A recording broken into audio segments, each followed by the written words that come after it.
A CETIP é a maior câmara de registro e depósito da América Latina, né?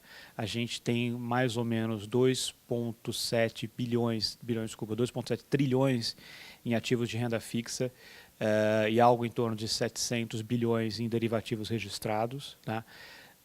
A gente processa uma quantidade de ativos, mais ou menos 800 mil operações por dia, tá? Dentro da própria Câmara. E a gente provê o serviço de infraestrutura para o mercado de capitais, né, tanto para registro de depósitos ativos e também alguns serviços de tecnologia do mercado. Né? Então, por exemplo, a gente que faz a infraestrutura da Câmara de Pagamentos do Brasil, do sistema de pagamentos brasileiro. Então, a gente processa TEDs, processa DOCs, essa infraestrutura de TI, a CETIP que provê. Né? E além dos serviços de registro e depósitos dos ativos, a gente trabalha também com alguns serviços complementares, que, por exemplo, é plataforma eletrônica. Né? A gente tem uma plataforma eletrônica de negociação, que a gente vai provavelmente conversar um pouquinho também sobre ela, que é o CETIP Trader, é uma plataforma que tem 1 ano até agora, e ela é um serviço complementar às outras atividades da CETIP. Né? O fato da CETIP ser a depositária e a registradora dos ativos faz com que o uso da plataforma seja muito mais fácil do que se fosse um produto independente. A gente o painel está muito focado no tema de financiamento de longo prazo, né? Como é que você fomenta o mercado de dívida brasileiro, né? Porque a gente tem um mercado o mercado de capitais brasileiro ele é muito pequeno, né? Quando você pega com proporções do produto interno bruto, com qualquer comparação que você faça com outros países, números de empresas que emitem dívida, números de empresas que emitem ações, números de empresas que negociam algum tipo de dívida, é um mercado muito pequeno relativo ao tamanho do país, né? Fluxo de comércio, PIB, qualquer indicador que a gente quiser colocar. Tá? E quando a gente fala de mercado de dívida mesmo, né, de emissão de dívida de longo prazo, ele ainda é um mercado muito restrito para muito poucas empresas, geralmente empresas muito grandes, empresas que têm um perfil de longuíssimo prazo. Né? Ou seja, existe uma faixa das empresas que não utiliza esse tipo de mercado. Né? E aí, isso é uma questão de longos debates, muito se discute, né, o que acontece, por que esse mercado não se desenvolve, quais são as travas. Né? E a gente acredita na CETIP que existem algumas coisas que são sintomáticas. Né? Então, por exemplo, não existe um mercado secundário para os papéis de longo prazo. Né? Então, do ponto de vista dos investidores, quando um investidor quer comprar um papel, quer negociar determinado ativo, né, ele entra no chamado mercado primário, né? Então ele compra a dívida na emissão da debenture, por exemplo, mas ele depois de um certo tempo, quando ele quer sair daquele investimento, por alinhamento de perfil, por algum problema com a empresa, enfim, qualquer que seja a causa, ele encontra muita dificuldade, ele não encontra um mercado secundário líquido em que ele possa falar, olha, não quero mais essa estratégia, vou ter que sair daqui. Né?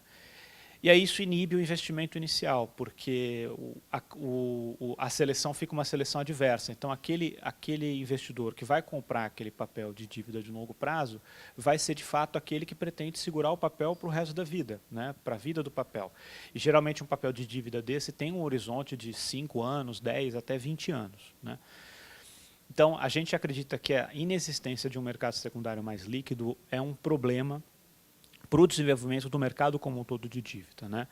E aí o que a gente vai tentar debater no painel, e foi mais ou menos a apresentação que a gente trouxe, que ferramentas que a gente pode criar para esse mercado, né? O que a CETIP, como empresa provedora de infraestrutura para o mercado, pode trabalhar em termos de produto, em termos de relacionamento com o mercado, em termos de conversas com o regulador e tudo mais, para conseguir fomentar esse mercado secundário de uma maneira um pouco mais sólida, né? um pouco mais com um pouco um movimento mais de longo prazo, que tenha realmente consistência e que realmente cresça no mercado. A gente já trabalha com assim, praticamente o mercado inteiro de entidades de previdência, de fundos de pensão. A gente tem um relacionamento com praticamente todas as entidades do mercado, né?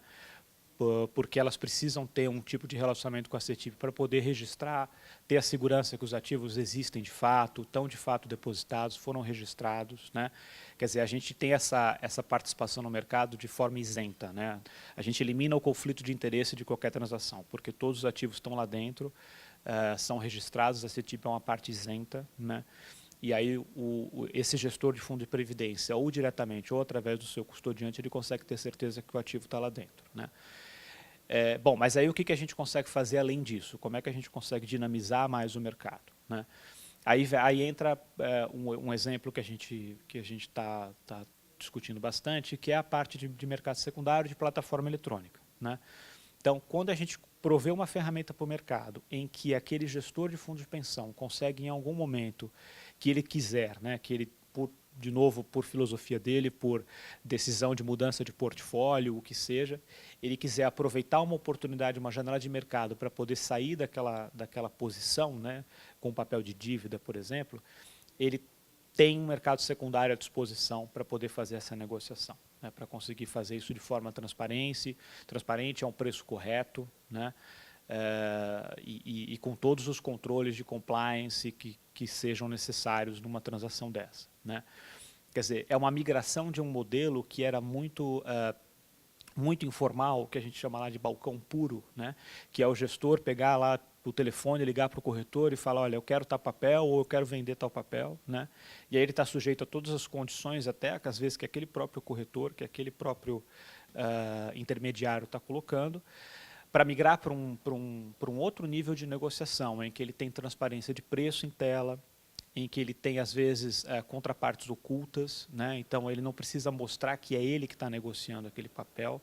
Isso, em alguns casos, é uma coisa muito importante, porque determinadas negociações acontecem por conta de quem é a parte que está negociando, né?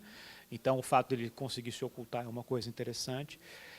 E aí o fato de ele ter feito um negócio em tela, ele tem lá o preço, né, que aquele papel está sendo negociado de fato no mercado. Então ele está fazendo aquilo lá ao melhor preço possível no mercado, né? A marcação a mercado é efetiva ali na tela, né?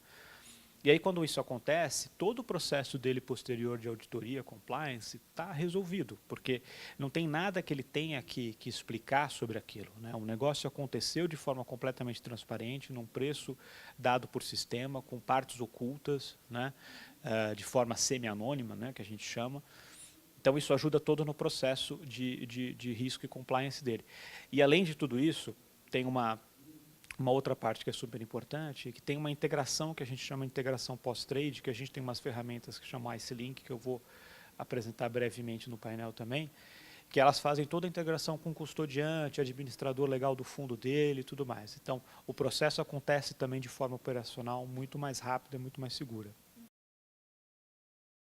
Hoje a plataforma tem títulos públicos e títulos privados, debêntures e títulos públicos, né? Até acho que é importante esclarecer, a gente não é a depositária de títulos públicos, né? É o Selic, né? A CETIP é só títulos privados, tá? A gente tem alguns títulos públicos, mas são muito pontuais, o mercado líquido de títulos públicos de fato está no Selic, mas a nossa plataforma CETIP Trader, ela negocia os títulos públicos, né? Então, se uma fundação quer negociar uma NTNB, a famosa NTNB no mercado, ela consegue fazer via CETIP Trader e depois o processo de liquidação segue com o Selic, tá? Isso ajuda muito, de fato, ajuda bastante a fundação em toda essa questão de transparência, saída do ativo e tudo mais, né? Só que é uma coisa que a gente acha que é médio e longo prazo, porque você tem aquele gestor, ele vai começar a pensar, poxa, eu posso adquirir esse papel privado, essa debenture, porque eu sei que eu vou ter, em algum momento, um mercado um pouco mais líquido para poder sair da posição, né? Então, a gente já vê um pouco esse movimento, a gente discute também muito com os emissores de papel, com os bancos que fazem assessoramento de emissão, tal. A gente tem essa agenda com eles também, para conseguir provar que, olha, tem uma ferramenta aqui que é útil, tem um mercado secundário nascendo, crescendo, né? E isso gera um círculo virtuoso aí que a gente acha que vai ajudar bastante no mercado de financiamento de longo prazo, no Brasil como um todo. É encontrar o melhor preço, é fazer isso de forma transparente, de forma diligente, sem nenhum tipo de fluxo intermediário, né, no caminho. Acho que é importante falar também, nós não estamos tirando de forma nenhuma o corretor e o intermediário do jogo, né? A gente entende que é uma parte super importante, ele tem que participar, ele vai estar sempre por lá. Ele é parte da plataforma, a gente consegue automatizar algumas funções que ele executa também, né? Então, esse relacionamento que o gestor da Previdência de um fundo de pensão tem com o seu corretor, ele vai ser mantido, ele pode ser mantido, não tem problema nenhum. Tá? Mas ele tem outras formas também de negociar e de qualquer forma que ele faça, ele vai ter sempre preço em tela. Né? Isso é que é importante, a transparência está lá.